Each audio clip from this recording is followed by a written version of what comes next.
জনগণকে নিজেদের পক্ষে নিয়ে আসা, তাদের কনভিন্স করাই বিএনপির ইলেকশন ইঞ্জিনিয়ারিং বলে জানালেন দলটির চেয়ারম্যান তারেক রহমান। শনিবার বিকেলে রাজধানীর হোটেল ইন্টারকন্টিনেন্টালে আয়োজিত নির্বাচন পরবর্তী সংবাদ সম্মেলনে সাংবাদিক খালেদ মহিউদ্দিনের করা এক প্রশ্নের জবাবে তিনি একথা বলেন।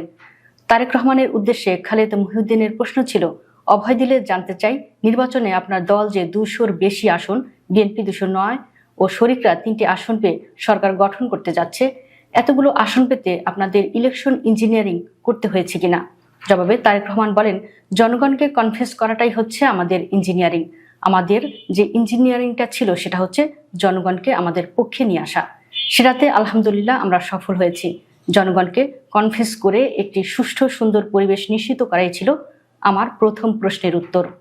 আর দ্বিতীয় প্রশ্নের জবাবে বিএনপি চেয়ারম্যান বলেন, আর যে কোনো ভালো কাজ, ভালো লক্ষ্য অর্জন করতে গেলে তো কষ্ট তো করতে হয়। এর আগের সংবাদ সম্মেলনের শুরুতে ইংরেজিতে বক্তব্য পাঠ করেন তারেক রহমান, তারপর বক্তব্য দেন বাংলা ভাষায়। এরপর তিনি দেশি বিদেশি অতিথিদের নানা প্রশ্নের জবাব দেন।